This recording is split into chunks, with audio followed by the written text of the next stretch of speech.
అచ్యుతాపురంలో ఘోర ప్రమాదం, 18 మంది సజీవ దహనం. కూల్చివేతలపై స్టే ఇవ్వలేం, కేటీఆర్ కు ప్రత్యేక అధికారాలు ఏమీ ఉండవన్న హైకోర్టు. కబ్జాల వివరాలు ముందే కోర్టుకు పంపండి, హైడ్రాకు విశేష అధికారాలు ఉన్నాయన్న సీఎం రేవంత్ రెడ్డి. త్వరలోనే విద్యా కమిటీ, వ్యవసాయ కమిటీకి చైర్మన్లు. రాష్ట్రంలో విద్య, వైద్య, వ్యవసాయానికి పెద్దపీట అంటున్న తెలంగాణ ప్రభుత్వం. కాళేశ్వరంలో క్వాలిటీ లేదు, 4 సంవత్సరాల తర్వాత క్వాలిటీ పరీక్షలు చేశామని ఒప్పుకున్న ఈఎన్సీ మురళీధరన్. రాష్ట్రంలో ఆరోగ్య పరిస్థితిపై ప్రతి కలెక్టర్ ఆరా తీయాలి. పెద్దపల్లి జిల్లాలో విజృంభిస్తున్న డెంగ్యూ. దసరా తర్వాత సర్పంచ్ ఎన్నికలు, క్లారిటీ ఇచ్చిన రాష్ట్ర ప్రభుత్వం. ఇంకా తీరని ధరణి పరేషాని, ముఖ్యమంత్రి ఆదేశాలు ఇచ్చిన ధరణిలో ఇంకా తప్పుల తడకగానే ఉంది. మిత్రులందరికీ శుభోదయం, welcome to morning news, వైనాల Raju news channel. Okay, ఏపీలో పేలిన రియాక్టర్, 18 మంది మృతి, మరో 50 మందికి గాయాలు. మృతుల సంఖ్య పెరిగే అవకాశం. ప్రమాద సమయంలో కంపెనీలో 380 మంది ఉద్యోగులు. పేలుడు దాడికి కుప్పకూలిన ఫస్ట్ ఫ్లోర్ స్లాబ్ శిథిలాల కింద కార్మికులు. అనకాపల్లి జిల్లా అచ్యుతాపురంలో ఎస్ఏసియాలో ఫార్మాలో ఘటన. రియాక్టర్ పేలి 18 మంది సజీవ దహనం, మరో 50 మందికి గాయాలు. ఏపీలోని అచ్యుతాపురం ఎసెన్సియా ఫార్మాలో ఘోర ప్రమాదం. ఏదైతే ఫార్మా కంపెనీలో అజాగ్రత్త వల్ల ఏదైతే ప్యాకింగ్ కు సంబంధించి జరిగిందో, దానికి సంబంధించి ఒక్కసారిగా బాంబ్ బ్లాస్ట్ లాగా పేలిపోవడం తోటి ఫస్ట్ ఫ్లోర్ మొత్తం కుప్ప కూలిపోయింది. దానికి సంబంధించి దాదాపుగా 18 మంది కార్మికులు అక్కడికక్కడే చనిపోవడం జరిగింది. వారి డెడ్ బాడీలు, వాటికి సంబంధించిన శరీర భాగాలు తునాతునకలై చెట్ల మీద, ముందట పరిసర ప్రాంతంలో ఉన్న చెట్ల మీద, పుట్టల మీద కూడా పడడం జరిగింది. ఇంకా దాదాపుగా 20 మంది దాకా శిథిలాల కింద ఉన్నట్టుగా చెప్తా ఉన్నారు. బాధితులను ఆసుపత్రికి తరలిస్తున్న సిబ్బంది. నేడు అచ్యుతాపురానికి ఏపీ సీఎం చంద్రబాబు. ఘటనపై ఏపీ సీఎం చంద్రబాబు విచారం వ్యక్తం చేశాడు. బాధితులను పరామర్శించేందుకు గురువారం ఉదయం అచ్యుతాపురానికి వెళ్లనున్నారు. ప్రమాదంపై AP deputy CM Pawan Kalyan దిగ్భ్రాంతి వ్యక్తం చేశారు. విషయం తెలిసిన వెంటనే బాధితులను కలిసేందుకు ఏర్పాట్లు చేయాలని అధికారులను కోరారు. సహాయ చర్యలకు ఆటంకం కలుగుతుందన్న అధికారుల సూచనతో ఆ యోచనను పవన్ తాత్కాలికంగా విరమించుకున్నారు. 1 కోటి చొప్పున నష్టపరిహారం ఇవ్వాలని చెప్పి ప్రతిపక్ష నేత జగన్ చెప్తా ఉన్నాడు. దాదాపుగా 11 ఫైర్ ఇంజన్లతోటి మంటలు ఆర్పుతున్నా గానీ ఇంకా ఎగిసి పడుతున్న దృశ్యాలను మనం చూడవచ్చును. హృదయ విదారకంగా ఎక్కడికక్కడ యుద్ధ వాతావరణంలో ఏ విధంగా అయితే బాంబ్ బ్లాస్టింగ్ జరుగుతుందో, ఏమాత్రం సేఫ్టీ ప్రికాషన్స్ లేకుండా జరిగినటువంటి ఘోర మానవ తప్పిదం తోటి దాదాపుగా 18 మంది అక్కడికక్కడే మృతి చెందడం జరిగింది. ఇంకా మృతుల సంఖ్య పెరుగుతా ఉంది. ఎంత సేఫ్టీగా ఉండాల్సిన అవసరం ఉన్నా కానీ జనావాసాల మధ్య ఉన్నటువంటి ఇటువంటి ఫార్మా కంపెనీల వల్ల ప్రజలకు భారీ స్థాయిలో ఇబ్బంది జరుగుతున్నట్టుగా వెలుగు కథనం వేయడం జరిగింది. తెలంగాణ రాష్ట్రానికి సంబంధించిన హైదరాబాద్ ని అద్భుతంగా తీర్చిదిద్దేందుకు ఏర్పడ్డ ఆటంకాలన్నిటిని తొలగిస్తూ, అక్రమ నాలాలపై, కబ్జాలపై కట్టిన భవంతులను తొలగిస్తూ ప్రపంచ మేటి నగరంగా రూపుదిద్దుకోవాలన్న లక్ష్యంతో హైడ్రా సీఎం రేవంత్ రెడ్డి మానసపుత్రిగా హైడ్రా తయారై తద్వారా అక్రమ కట్టడాలను కూల్చివేస్తూ చుట్టూ హైదరాబాద్ పరిసర ప్రాంతాల చుట్టూ 2000 చదరపు మీటర్ల వరకు హైడ్రాను విస్తరించి, హైడ్రా ద్వారా ప్రపంచ ఆధునీకరణలో హైదరాబాద్ ను మేటి నగరంగా తీర్చిదిద్దాలన్న లక్ష్యంతో పనిచేయడం జరుగుతుంది. దానికి సంబంధించి 111 జీవో ప్రకారము ఏదైతే బఫర్ జోన్లో కానీ, ఎఫ్టీఎల్లో కానీ ఏ భూములున్నా, చెరువు నాలాల శిఖాలు ఎక్కడున్నా కానీ వాటిని కూల్చేసి తిరిగి స్వచ్ఛమైన హైదరాబాద్ ను నిర్మించే కార్యక్రమం జరుగుతూ ఉంది. దానికి సంబంధించి గతంలో ఏదైతే జన్వాడ ఫామ్ పై పిసిసి అధ్యక్షులుగా ఉన్నటువంటి, అప్పుడు వర్కింగ్ ప్రెసిడెంట్ గా ఉన్నటువంటి రేవంత్ రెడ్డి గారు డ్రోన్ ఎగురవేశారని రేవంత్ రెడ్డిని తీసుకెళ్లి జైల్లో పడేయడం జరిగింది. ఇప్పుడు దానికి సంబంధించిన కథ కమామిషు అంతా హైడ్రా మొత్తం జన్వాడ ఫామ్ హౌస్ కేంద్రీకృతంగా, అదేవిధంగా హైకోర్టు ఉత్తర్వులు పరిగణలోకి తీసుకొని నడుస్తా ఉంది. దానికి సంబంధించి జన్వాడ ఫామ్ హౌస్ కూల్చివేతపై స్టే ఇవ్వలేం, కూల్చివేతలు ఆపాలంటూ కేటీఆర్ సన్నిహితుడు Pradeep Reddy petition. Farm house నిర్మాణానికి 2014లో సర్పంచ్ పర్మిషన్ ఇచ్చారని వెల్లడి. 2019లో ఫామ్ హౌస్ తో పాటు పక్కనే ఉన్న 3.3 ఎకరాలు కొన్నట్టు ప్రస్తావన. చట్ట ప్రకారమే హైడ్రా ముందుకు వెళ్తుందన్న ప్రభుత్వం. ఫామ్ హౌస్ నిర్మాణానికి సర్పంచ్ పర్మిషన్ చెల్లదని వ్యాఖ్య. స్టే ఇవ్వాలని పిటిషనర్ విజ్ఞప్తిని తిరస్కరించిన కోర్టు పర్మిషన్లన్నీ పరిశీలించాలని నోటీసులు ఇవ్వాలని హైడ్రాకు ఆదేశం. ఇకపోతే చెరువులను ఆక్రమించి అక్రమ నిర్మాణాలు చేపట్టిన వారిపై చట్టరీత్యా చర్యలు తీసుకోవాల్సిందే. దానికి ఎవరు అతీతులు కారు. అయితే ఆ చర్యలు హైడ్రా ఏర్పాటు చెందిన జీవో నెంబర్ 99 ప్రకారం మాత్రమే ఉండాలి. చర్యలు తీసుకునే ముందు ప్రాథమికంగా ఆక్రమణదారులు, టైటీడీలు, ఆఫీసర్లు పరిశీలించాలి. జిహెచ్ఎంసీతో పాటు మున్సిపాలిటీలు, గ్రామ పంచాయతీల నుంచి తీసుకున్న పర్మిషన్లను కూడా పరిశీలించాలని ముందుగా నోటీసులు ఇవ్వాలని 3894 చదరపు అడుగుల ఫామ్ హౌస్ విషయంలో కూడా చట్ట ప్రకారం ముందుకు వెళ్లాలని, ఫామ్ హౌస్ కూల్చివేతను అడ్డుకునేందుకు ఎలాంటి ఆదేశాలు ఇవ్వలేమని చెప్పి హైకోర్టు స్పష్టం చేయడం జరిగింది. ఎఫ్టీఎల్ పరిధిలో ఉంటే నోటీసులు ఇవ్వండి. గ్రామం ఏదైతే రంగారెడ్డి జిల్లా శంకరంపల్లి జన్వాడ గ్రామంలో కేటీఆర్ సన్నిహితునిగా కేటీఆర్ ఏదైతే చెప్తా ఉన్నాడో ఆ ఫామ్ హౌస్ మా సన్నిహితుందని, గతంలో ఆ ఫామ్ హౌస్ నాదేనని, నా ఫామ్ హౌస్ లో జరుగుతున్న కార్యకలాపాలపై నా పర్మిషన్ లేకుండా డ్రోన్ ఎగరవేసిండని చెప్పి కేసీఆర్ అండ్ కేటీఆర్ వారిరువురు కలిసి రేవంత్ రెడ్డి గారిపై కేసు పెట్టి రేవంత్ రెడ్డిని జ్యుడిషియల్ కస్టడీకి తీసుకోవడం జరిగింది. కానీ ఇప్పుడు ఆ ఫామ్ హౌస్ నాది కాదు, నా దోస్తుది లీజుకు తీసుకున్న కేటీఆర్. రూల్స్ కు వ్యతిరేకంగా ఉంటే నేనే దగ్గరుండి కూల్చేయిస్తా. కాంగ్రెస్ వాళ్ళవి కూడా అక్రమ నిర్మాణాలు ఉన్నాయి. హైడ్రానో అమీబానో తెండి ముందు వాళ్ళవి కూడా కూల్చండి అని వాక్య. తప్పకుండా కేటీఆర్ నీ ఫామ్ హౌస్ కూల్చేస్తారు. నువ్వు అన్నట్టు కాంగ్రెస్ పార్టీకి సంబంధించిన నాయకుల ఫామ్ హౌస్లు ఉన్నా కానీ, బఫర్ జోన్ల కానీ, ఎఫ్టీఎల్ కానీ జీవో నెంబర్ 111 ప్రకారం ఎక్కడనైనా మీరు అక్రమంగా గత 10 సంవత్సరాల కాలంలో రాజ్యంగా హైదరాబాద్ ను సర్వనాశనం చేసి హైదరాబాద్ ను వరద ప్రాంత కల్లోలిత ప్రాంతంగా తీర్చిదిద్దారు. ఆ కల్లోలిత ప్రాంతం నుంచి అభివృద్ధి చెందిన హైదరాబాద్ గా తీర్చిదిద్దే కార్యక్రమం చేస్తా ఉన్నాం. తప్పకుండా మీ జన్వాడతో పాటుగా ఎక్కడికక్కడ ఏ రాజకీయ పార్టీకి సంబంధం ఉన్న వాళ్ళను కూడా కూల్చేస్తాం. దానికి సంబంధించి నీది కాకుంటే అప్పట్లో రేవంత్ పై ఎందుకు కేసు పెట్టినో కేటీఆర్? మీరు పవర్ లో ఉన్నప్పుడు సొంతమైన ఫామ్ హౌస్ ఇప్పుడు లీజులు ఎట్లయితే కేటీఆర్ పై కేంద్ర మంత్రి బండి సంజయ్ ఫైర్. అక్రమ ఫామ్ హౌస్ ల కూల్చివేతను సమర్థిస్తున్నట్టుగా వెల్లడి. ఏదైతే బండి సంజయ్ గారు కేంద్ర హోంశాఖ సహాయ మంత్రి బండి సంజయ్ గారు కూడా దాదాపుగా తెలంగాణ రాష్ట్ర ప్రభుత్వం ఏదైతే చేస్తున్నదో అక్రమ కూల్చివేతలకు సంబంధించి పూర్తి స్థాయిలో దానికి సంబంధించి సమర్థిస్తున్నట్టుగా తెలుస్తా ఉన్నది. ఆ కేటీఆర్ కు 25 ఎకరాల్లో ఫామ్ హౌస్ ఉంది. నేనే వెళ్లి చూసిన వర్కర్లతో శైలిమ పనులు చేయిస్తున్నారు మంత్రి వెంకట్రెడ్డి. జీవో నెంబర్ 111 పరిధిలోనే ఫామ్ హౌస్ కట్టారని వ్యాఖ్య. Janwada farm house KTR they. ఆయన భార్య శైలిమ పేరు మీదే రిజిస్ట్రేషన్. మహేష్ కుమార్ గౌడ్ తమ వద్ద ఆధారాలు అన్ని ఉన్నాయని వెల్లడి. దొరికిపోయినావు కేటీఆర్, దొరికిపోయినావు తప్పదిగా.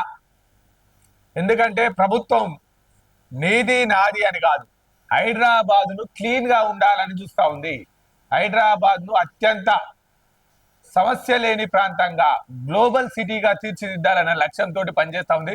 ఇటు హైకోర్టు చెప్తా ఉంది, అటు బండి సంజయ్ గారు చెప్తా ఉన్నారు, ఇటు రేవంత్ రెడ్డి చెప్తా ఉన్నారు, ఓ పక్క కోమటి రెడ్డి వెంకటరెడ్డి గారు, ఓ పక్క మహేష్ కుమార్ గౌడ్ గారు. అదే విధంగా నీది కాకపోయి ఉంటే నీ అనునాయులు, నీ పార్టీకి సంబంధించిన సహచర వర్గం ఈ పార్టీకే గగ్గోలు పెడుతురు, బబ్బోలు పెడుతురు. అది నీది కాబట్టే, దాని నుంచి ఎన్నో యాక్టివిటీస్ నడిచినాయి కాబట్టే సైలెంట్ గా పిల్లి పట్టిన కోడి లెక్క ఉన్నారు అని అర్థమవుతుంది. కబ్జాల వివరాలు కోర్టుకు ముందే ఇవ్వండి. కబ్జాల వల్ల నష్టాలేంటో తెలిసేలా రిపోర్టులు అందజేయాలి. జియో 111 గ్రీన్ ట్రిబ్యునల్ తీర్పులను ప్రస్తావించాలి. జిఐఎస్ డిజిటల్ మ్యాపింగ్ తో అక్రమ నిర్మాణాలను గుర్తించాలి. అధికారులకు ముఖ్యమంత్రి కీలక ఆదేశాలు. హైదరాబాద్ చెరువుల పరిస్థితిపై నివేదిక సమర్పించండి. మనం ఏదైతే హైడ్రాకు సంబంధించి కోర్టుకు ఎవరైతే అక్రమదారులు వెళ్తా ఉన్నారో వారికి సంబంధించి ముందుగానే ప్రణాళికలు రెడీ చేయండి. ముందుగానే హైడ్రా ఏం చేస్తా ఉంది, అక్రమ నాళాలపై ముందుగానే మీరు ఒక డిపిఆర్ లెక్క రెడీగండి అని చెప్తా ఉంది. గత సర్కార్ ఆదేశాల మేరకే కాళేశ్వరం డిపిఆర్ లో మార్పులు, క్రాస్ ఎగ్జామినేషన్ లో మాజీ ఈఎన్సీ మురళీధర్ అంగీకారం, బ్యారేజీల వైఫల్యానికి క్వాలిటీ చెక్ లేకపోవడం కూడా కారణమే, 4 ఏళ్లలో ఒక్కసారి తనిఖీలు చేయడం తప్పేనని వెల్లడి. మాజీ ఈఎన్సీపై కాళేశ్వరం జ్యుడిషియల్ కమిషన్ ప్రశ్నల వర్షం. ఏదైతే Kaleshwaram judicial custody commission PC Ghosh ఆధ్వర్యంలో నడుస్తా ఉన్నతో బహిరంగ విచారణకు సంబంధించి మాజీ ఈఎన్సీ మురళీధర్ గారిని ప్రశ్నల వర్షం కురిపించడంతో ఉక్కిరి బిక్కిరైనటువంటి మురళీధర్ గారు ఏం చెప్తున్నారంటే, క్వాలిటీ చెక్ అనేది 4 ఏళ్లలో ఒకటేసారి జరిగింది, దాని వల్ల కూడా తప్పిదం జరిగింది. గత సర్కార్లో ఉన్న పెద్ద మనుషుల వల్లనే కాళేశ్వరానికి సంబంధించిన స్థల మార్పిడి జరిగింది, దానికి మేమేం అడ్డుకోలేకపోయాం, వారి వల్లనే జరిగింది, వారే మేమే కాంట్రాక్టర్లు మేమే ఇంజనీర్లం అన్న పద్ధతిలో మాపై హుకుం జారీ చేశారు, మా తప్పేమీ లేదు, అంత రాష్ట్ర ప్రభుత్వ పెద్దల కనుసన్నల్లోనే కాళేశ్వరం ఎనీ టైం ఏటీఎం లాగా మారింది అని చెప్పి స్వయాన ఈఎన్సీ గారే విచారణ ముందట ఒప్పుకోవడం జరిగింది. జన్వాడ ఫామ్ హౌస్ పై కూల్చివేతపై స్టే ఇవ్వలేము, ఏకపక్షంగా చర్యలుండవు, ప్రభుత్వం కూల్చివేతలపై హైడ్రాకు హైకోర్టు ప్రశ్నలు. ఏదైతే హైడ్రాకున్న పరిమితులైంది, అధికారాలు ఏంటి, ఎప్పుడు రిజిస్ట్రేషన్లు జరిగి లోకల్ బాడీ పర్మిషన్లతో కఠిన ఇళ్లను 10 ఏళ్ల తర్వాత కూల్చేందుకు హైడ్రా వస్తే అది సహజ న్యాయ సూత్రాలకు వ్యతిరేకం అవ్వదా, నోటీస్ ఇవ్వకుండా కూల్చివేతలు చేయకూడదు అని చెప్పి హైడ్రాను కూడా శుతిమెత్తగా హైకోర్టు చెప్పినట్టుగా మనకు సమాచారం వస్తా ఉంది. కానీ అయినప్పటికీ హైదరాబాద్ భావి తరాలకు ముందు వరుసలో ఉండాలి, ప్రపంచ మేటి నగరంలో ముందు వరుసలో ఉండాలంటే కొన్ని చర్యలు తీసుకోక తప్పదు, హైడ్రాను ముందు వరుసలో ఉండాల్సిందే అని చెప్పి హైకోర్టు కూడా భావించినట్టుగా తెలుస్తా ఉంది.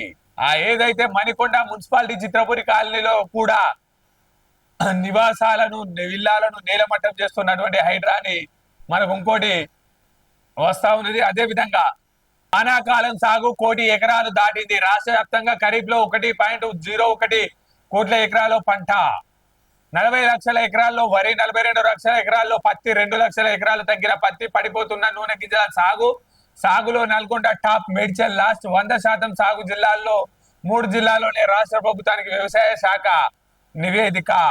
విద్యా వ్యవసాయానికి కమిషన్లు త్వరలో ఉత్తర్వులు జారీ చేయనున్న ప్రభుత్వం, విద్యకు ఆకునూరి మురళి, వ్యవసాయంకు కోదండరెడ్డి పేర్లు పరిశీలన. ఈ నెలతో ముగియనున్న బీసీ కమిషన్ పాలక మండలి పదవీ కాలం, కొత్త చైర్మన్ గా నిరంజన్ కు ఛాన్స్, వ్యవసాయ శాఖ కమిషనర్ గా కోదండరెడ్డి, విద్యా కమిషన్ చైర్మన్ గా Akunuri Murali, BC commission chairman గా కాంగ్రెస్ పార్టీకి చెందిన సీనియర్ నాయకులు ఉండే అవకాశాలు కూడా కనబడుతున్నాయి. త్వరలో 15 కమిషన్లతో పాటుగా విద్యా కమిషన్ చైర్మన్ గా 1, అదేవిధంగా వ్యవసాయ కమిటీ చైర్మన్ గా మరొక కమిషన్ ను ఏర్పాటు చేయనున్నారు. రైతు బంధు స్థానంలో వ్యవసాయ కమిషన్ చైర్మన్ ఉన్నట్టుగా మనకు సమాచారం వస్తా ఉంది.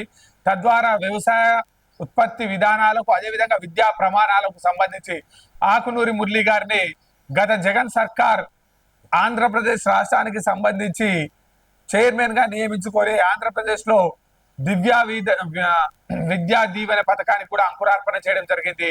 రిటైర్డ్ ఐఏఎస్ గా ఉన్నటువంటి ఆకునూరి మురళి గారికి విద్యా ప్రమాణాల మీద, విద్యా పరిపక్వత మీద చాలా అపార అనుభవం ఉంది కాబట్టి వారిని తీసుకునే అవకాశాలను కూడా పరిశీలన చేస్తా ఉన్నట్టుగా తెలంగాణ గవర్నమెంట్ మనకు చెప్తా ఉంది. కళ్యాణ లక్ష్మి 1450 కోట్లు, పేదింటి బిడ్డ ఆర్థిక సాయం అందించేందుకు 1450 కోట్లు నిధులు మంజూరు చేసేందుకు పరిపాలన అనుమతులు ఇస్తూ బీసీ సంక్షేమ శాఖ ప్రిన్సిపల్ సెక్రటరీ బుర్రా వెంకటేశం 0 జారీ చేశారు.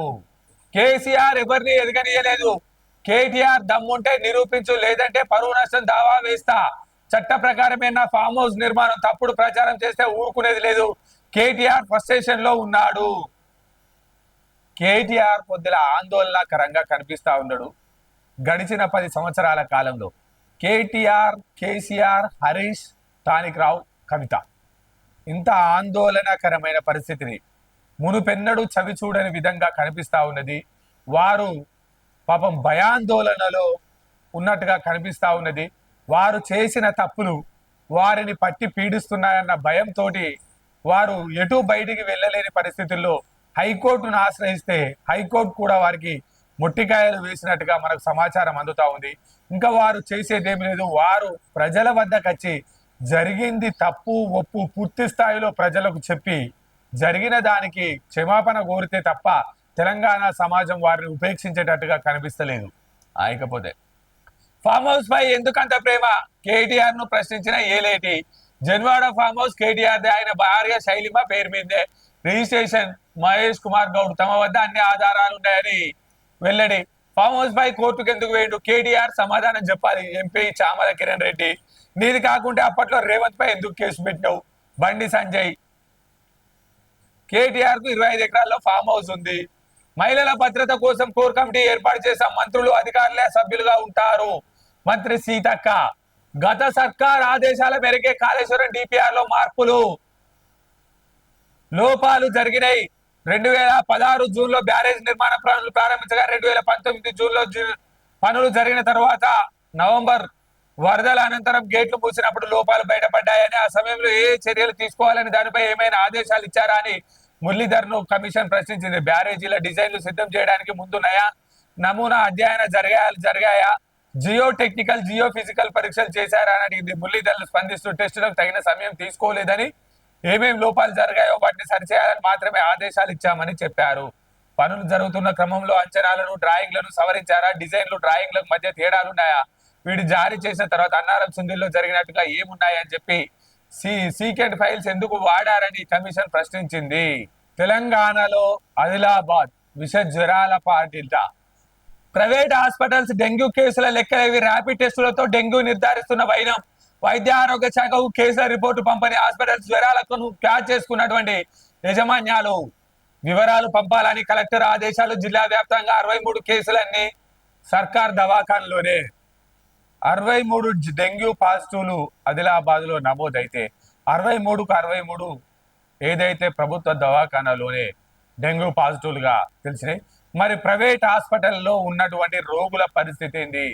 వైద్య ఆరోగ్య శాఖకు సంబంధించిన పూర్తి స్థాయి డెంగ్యూకు సంబంధించిన పూర్తి స్థాయి రిపోర్టర్ కలెక్టర్ గారి ఛాంబర్ కు రావాల్సిందే అని చెప్పి హుకుం జారీ చేసినారు. ప్రైవేట్ హాస్పిటల్లో కూడా డెంగ్యూ నిర్ధారణకు సంబంధించిన టెస్టులకు సంబంధించిన రిపోర్ట్లు ఇవ్వండి. ప్రైవేట్ హాస్పిటల్లో ఎన్ని డెంగ్యూలు నమోదయ్యాయి, ఏలిసా టెస్టు ద్వారానే నిర్ధారించాలి. ఏలిసా టెస్టు ద్వారా డెంగ్యూను నిర్ధారించాలి. నిబంధనలకు విరుద్ధంగా ప్రైవేట్ హాస్పిటల్ డెంగ్యూ పరీక్షలు చేస్తే చర్యలు తీసుకుంటాం. త్వరలో అన్ని హాస్పిటల్ తనిఖీ చేసేందుకు ఏర్పాట్లు చేస్తున్న. అనవసరంగా రోగులకు వైద్య పరీక్షలు చేస్తూ అధిక బిల్లులు వేయడం మానుకోవాలి. డెంగ్యూ కేసుల వివరాలు ప్రైవేట్ హాస్పిటల్ ఎప్పటికప్పుడు పంపించాలని చెప్పి డిఎంహెచ్ఓ కూడా చెప్పడం జరుగుతూ ఉంది. రిపోర్ట్ పంపని హాస్పిటల్స్ కలెక్టర్ హెచ్చరికలు జారీ చేయడం జరిగింది. ఒక ఆదిలాబాదే కాదు సార్, అన్ని జిల్లా కలెక్టర్లు కూడా అప్రమత్తంగా ఉండాలి. ముఖ్యంగా పెద్దపల్లి జిల్లాకు సంబంధించిన పెద్దపల్లి జిల్లా కలెక్టర్ గారు కూడా కమాన్పూర్ మండలానికి, అదేవిధంగా మంత్రి నియోజకవర్గానికి, అదేవిధంగా రామగుండం పారిశ్రామిక ప్రాంతంలో, పెద్దపల్లి పారిశ్రామిక ప్రాంతంలో పూర్తి స్థాయిలో అనారోగ్యం విజృంభిస్తా ఉన్నది. ఆరోగ్యం ఇబ్బందికర పరిస్థితుల్లో ఉన్నది. కలెక్టర్ గారు మీరు ఎప్పటికప్పుడు తనిఖీలు చేసినప్పటికీ కూడా కమాన్పూర్ ఎంపీడీఓ ఛార్జ్ తీసుకున్నటువంటి వ్యక్తులు కమాన్పూర్ మండలంలో తప్పనిసరిగా ఏదైతే ఫాగింగ్ చేయించాల్సిందే అని చెప్తా ఉన్నారు. ఫాగింగ్ చేయక చాలా రోజులుగా అవుతా ఉన్నది. కాబట్టి కమాన్పూర్ ఎంపీడీఓగా ఉన్నటువంటి వ్యక్తులు కమాన్పూర్ లో ఫాగింగ్ చర్యలు చేపట్టాలని మన న్యూస్ ఛానల్ ద్వారా చెప్పడం జరుగుతా ఉంది. మంచిర్యాల నడిబొడ్డున వ్యభిచారం. ఆర్గనైజర్ తో పాటు 5 విటులారు. సోషల్ మీడియాలో ద్వారా మహిళలకు వలవేస్తున్న నిర్వాహకుడు. మంచిర్యాల నడిబొడ్డున ఎల్ఐసి ఆఫీస్ ఎదురుగా ఉన్న ప్రైవేట్ గెస్ట్ లో 2 నెలలుగా వ్యభిచారం నడుస్తుంది. పోలీసులు మంగళవారం రాత్రి దాడి చేసి ఆర్గనైజర్ తో పాటు 5 విటులను అరెస్ట్ చేశారు. ఏసీబీ ప్రకాష్, సిఐ బన్సీలాల్ కథ ప్రకారం స్థానిక చున్నంబ చిట్టివాడకు చెందినటువంటి Karnakar private guest house lease తీసుకున్నాడు. బెల్లంపల్లికి చెందిన షాదాని శేఖర్ మేనేజర్ గా నియమించాడు. శంకర్ సోషల్ మీడియా ద్వారా అందమైన మహిళలకు వలవేసి షార్ట్ ఫిలిమ్స్ లో ఛాన్స్ ఇప్పిస్తామని పిలిపించి వాటితో వ్యభిచారం చేస్తున్నాడు. మంగళవారం కరీంనగర్ చెందిన మహిళలు ఇలాగే పిలిపించారు. ఆమె ఫోటోలను సోషల్ మీడియాలో పలువురు వీటిలోకి షేర్ చేసి గెస్ట్ హౌస్ కు రప్పించారు.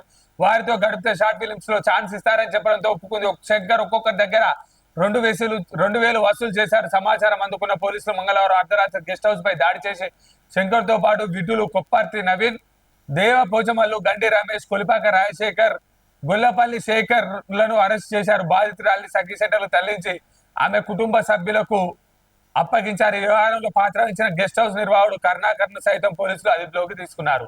ఎంత ఘోరం! సోషల్ మీడియా ద్వారా ఈ దేశం ఎంత అభివృద్ధి చెందుతుందో అంతకంతకు అనర్థాలు కూడా జరుగుతూ ఉన్నాయి.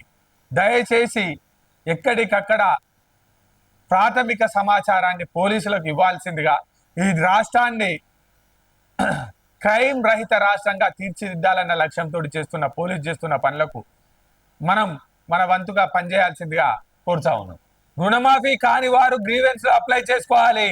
మాట్లాడుతున్న జీవన్ రెడ్డి, రైతుల ఆందోళన చేద్దని గ్రీవెన్స్ లో అప్లై చేసుకోవాలని, ఆధార్ మిస్ మ్యాచ్ పేర్లు తప్పుంటే సాంకేతికల కొంతమందికి రుణమాఫీ కాలేదని వాటిని సరిచేయగానే వర్తింపజేస్తామన్నారు. 2 లక్షల పైగా రుణం తీసుకున్న రైతులకు మాఫీ చేస్తామని అయితే అంతే పైచీలకున్న మొత్తాన్ని ముందుగా చెల్లించాలని సూచించారు. విపక్షాల విమర్శలు మాల్గొని రైతులను గైడ్ చేయాలని, రైతులను రెచ్చగొట్టకుండా రైతులకు మేలు చేసే విధంగా పనిచేయాలని చెప్పి జీవన్ రెడ్డి గారు చెప్పడం జరిగింది. రోజుకో మలుపు, సీరియల్ కిల్లర్ల స్థానిక సమరం.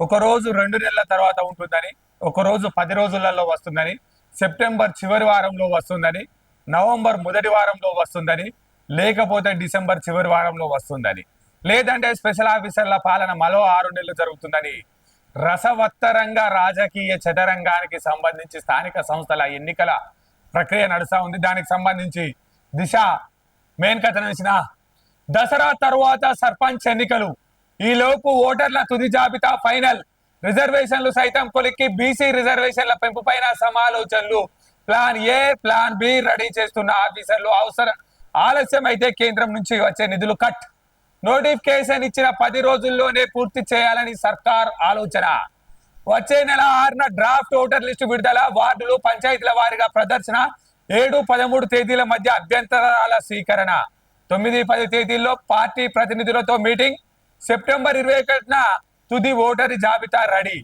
29న కలెక్టర్లతో వీడియో కాన్ఫరెన్స్. స్థానిక సమరానికి ఎస్ఈసి సన్నాహాలు.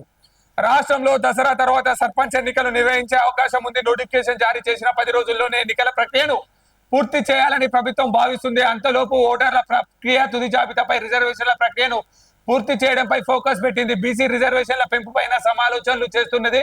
దీనిపై అధికారులు ప్లాన్ ఏ బి రెడీ చేస్తున్నారు. ఈ ఏడాది ఫిబ్రవరి 1 నుంచి స్పెషల్ ఆఫీసర్ల పాలన కొనసాగుతుంది. సర్పంచ్ల పదవీ కాలం ముగిసిన 6 నెలలలోపు గ్రామ పంచాయతీల ఎన్నికలు నిర్వహించకపోతే కేంద్రం నుంచి వచ్చే గ్రాంట్స్ ఆగిపోతాయి. అందుకనే సాధ్యమైనంత త్వరగా ఎన్నికలను నిర్వహించాలని ప్రభుత్వం భావిస్తున్నది. రాష్ట్రానికి అందిన ఓటర్ లిస్టు, స్టేట్ ఎన్నికల సంఘం రంగంలోకి దిగింది. ఈ నెల షెడ్యూల్ విడుదల చేస్తారు. ఏది గ్రామాల వారీగా జాబితాను తయారు చేసి పబ్లిష్ చేసేందుకు షెడ్యూల్ విడుదల చేస్తారు. వచ్చే నెల 21న తుది ఓటర్ జాబితాను ప్రచురిస్తారు. ఆ తర్వాత రిజర్వేషన్లు ఖరారు చేయనున్నారు. అయితే ప్రస్తుతం ఉన్న రిజర్వేషన్లు పెంచడమో లేకపోతే యథావిధిగా కొనసాగించడమో నిర్ణయించే అధికారం ప్రభుత్వ పరిధిలో ఉంటుంది. రిజర్వేషన్లు ఫైనల్ అయ్యాక దసరా అక్టోబర్ 12 తర్వాత ఎన్నికల షెడ్యూల్కు విడుదల చేస్తారనే టాక్ ఉంది. ఒకసారి షెడ్యూల్ ఇచ్చిన తర్వాత 10 రోజుల్లో ప్రక్రియ పూర్తి చేస్తారంటున్నారు. 2 ప్లాన్లతో అధికారులు రెడీ. ఒకటి, బీసీ రిజర్వేషన్ల మేరకు ఎన్నికలు నిర్వహించడం, అందుకు ఓటర్ల తుది జాబితా. 2, రిజర్వేషన్లను పెంచి ఎన్నికలు వెళ్ళడం, అందుకోసం ముందుగా కులగణన చేయాలి. 2 నుంచి 3 నెలల సమయం పడుతుంది. కాబట్టి ఈ ఏడాది చివర లేదా కొత్త ఏడాది మొదట్లో ఎన్నికలు నిర్వహించే అవకాశం ఉంటుందని మళ్ళీ ఆఫీసర్లు. అవసరమైతే నిధులు కట్, ఆలస్యం అయితే. ఫిబ్రవరి 1 నుంచి స్పెషల్ ఆఫీసర్ల పాలనలో జీపీలు నడుస్తూ ఉన్నాయి. 6 నెలలు దాటిపోతే కేంద్రం నుంచి వచ్చే గ్రాంట్స్ ఆగిపోయే అవకాశం ఉంది. అందుకని సాధ్యమైనంత త్వరగా ఎన్నికలు నిర్వహించాలని. ఇంతవరకు లోకల్ బాడీలకు కేంద్రం నుంచి గ్రాంట్స్ రాలేదు. ఇప్పుడు గ్రాంట్స్ కోసం కేంద్రం వద్దకు వెళ్తే స్పెషల్ ఆఫీసర్ల పాలనలో ఉన్నాయనే ప్రశ్నలు ఉత్పన్నం కానున్నాయి. దాంతో ఎన్నికలు నిర్వహించిన తర్వాతే గ్రాంట్స్ కోసం డిమాండ్ చేయవచ్చునని ప్రభుత్వం లెక్కలు వేస్తున్నారు. బీసీ రిజర్వేషన్లపై సమాలోచనలు. దాదాపుగా 50% లోపు మాత్రమే ఉండాలని సుప్రీంకోర్టు ఉంది. ఒకవేళ పెంచితే కోర్టులు కొట్టేసే ప్రమాదం ఉందని న్యాయ నిపుణులు చెప్తున్నారు. దీంతో బీసీ రిజర్వేషన్లు ఎలా పెంచాలి, ఒకవేళ పెంచకుండా ఎన్నికలకు వెళ్తే ఎలాంటి విమర్శలు వస్తాయనే కోణంలో ప్రభుత్వం ఆరా తీస్తున్నట్టుగా తెలుస్తుంది. ప్రస్తుతం చట్ట ప్రకారం బీసీ రిజర్వేషన్లు 23%గా ఉన్నాయి. మిగతా 19% రిజర్వేషన్లు పార్టీ పరంగా ఇచ్చి మొత్తం 42% అమలు చేయవచ్చని కాంగ్రెస్ లీడర్లు భావిస్తున్నారు. ఇది బీసీ కమిషన్, స్థానిక సంస్థలు, అదేవిధంగా ఏ విధంగా న్యాయపరమైన చిక్కులు ఎదుర్కోవాలి, దసరా తర్వాత వస్తాయా, సెప్టెంబర్ చివరి వారంలో వస్తాయా, లేకపోతే కొత్త సంవత్సరం జనవరిలో వస్తాయా, ఇంకా ప్రశ్న క్వశ్చన్ మార్కుగానే ఉన్నట్టుగా ఉన్నది. స్టేట్ ఎలక్షన్ కమిషన్ రూపొందించిన షెడ్యూల్ ప్రకారము డ్రాఫ్ట్ ఓటర్ల జాబితా విడుదల సెప్టెంబర్ 6, ప్రజల నుంచి అభ్యంతరాల స్వీకరణ సెప్టెంబర్ 7, 13, పరిష్కారానికి గడువు సెప్టెంబర్ 19, తుది ఓటర్ల జాబితా సెప్టెంబర్ 21, కలెక్టర్ల వీడియో కాన్ఫరెన్స్ ఆగస్టు 29, రాజకీయ పార్టీల ప్రతినిధులతో మీటింగ్ సెప్టెంబర్ 9, 10. ధరణి ధరణి ధరణి ధరణి ధరణి పరేషాన్, ధరణి మాయా, ధరణి ఇబ్బందికర పరిస్థితులు ఇంకా తొలగనట్టుగా ఉన్నది. సీఎం హామీలు ఇచ్చి కింది స్థాయి అధికారులకు కూడా మార్పులు చేర్పులు కబ్జా కాలానికి సంబంధించి ఇచ్చినప్పటికీ కూడా ధరణిలో కుప్పలు తెప్పలుగా సమస్యలు తిష్టవేసి కూర్చున్నాయి. దానికి సంబంధించి ధరణి పరేషాని, సీఎం ఆదేశాలు బేఖాతరు, కలెక్టర్ తహసీల్దార్ నుంచి కలెక్టర్ వరకు పెండింగ్ లోనే పనులు దరఖాస్తులు, కింది స్థాయిలో ఆప్షన్లు ఇచ్చిన అధికారుల తీరు మారలేదు అని ఆవేదన వ్యక్తం చేస్తా ఉన్నారు. తహసీల్దార్ల నుంచి కలెక్టర్ వరకు ప్రస్తుతం 44,361 దరఖాస్తులు పెండింగ్ లో ఉండగా తహసీల్దార్ల వద్ద 1716, ఆర్డీఓల వద్ద 1141, అడిషనల్ కలెక్టర్ల దగ్గర 917, 589 పరిష్కారం కావాల్సిన దరఖాస్తులు ఉన్నట్టుగా తాజా గణాంకాలు చెప్తా ఉన్నాయి. ఈ నెల 15 లోపు ధరణి సమస్యలను పరిష్కరించాలని సీఎం రేవంత్ రెడ్డి రెవెన్యూ మంత్రి పొంగులేటి శ్రీనివాస్ రెడ్డి ఆదేశాలు జారీ చేసిన విషయం తెలిసిందే. ఈ ఆర్డర్స్ జిల్లా రెవెన్యూ అధికారులు పట్టించుకోవడం లేదన్న విమర్శలు వినిపిస్తున్నాయి. జూన్ 16న కలెక్టర్లతో సమావేశమైన సీఎం రేవంత్, అదే విధంగా మంత్రి పొంగులేటి కూడా ధరణి సమస్యలపై సమీక్షించారు. అంతకు ముందు కూడా ధరణి సమస్యలపై సమీక్ష చేశారు. ఆగస్టు 15 నాటికి దరఖాస్తుల పరిష్కరణ చేయాలని ప్రభుత్వం ఆదేశించింది. త్వరితగతిన వీటిని క్లియర్ చేయాలనే ఉద్దేశంతో అధికారులు వాటిని పరిశీలించకుండానే తిరస్కరిస్తున్నట్లుగా ప్రభుత్వానికి ఫిర్యాదులు అందుతున్నాయి. ఆబ్సెన్స్ ఇచ్చిన వ్యవసాయ భూమి భూ సమస్యల పరిష్కారం నిర్వహణకు గత ప్రభుత్వం ప్రతిష్టాత్మకంగా తెచ్చిన ధరణి పోర్టల్ అక్రమాలకు అడ్డాగా, అనునాయులకు ఇష్టారాజ్యంగా, ఎనీ టైం మనీ సెంటర్ గా మారినటువంటి ధరణిని ప్రక్షాళన చేయాలని, దానికి సంబంధించి కలెక్టర్ల స్థాయిలో మాత్రమే మార్పులు చేర్పులు ఉండగా ఇప్పుడు నేడు డిప్యూటీ తహసీల్దార్, కలెక్టర్లు, అదేవిధంగా ఆర్డీఓలకు కూడా అవకాశం కల్పించారు. తద్వారా వీలైనంత తొందరగా సమస్యలు పరిష్కరించాలని చెప్పి దిశా పత్రిక వేయడం జరుగుతా ఉంది.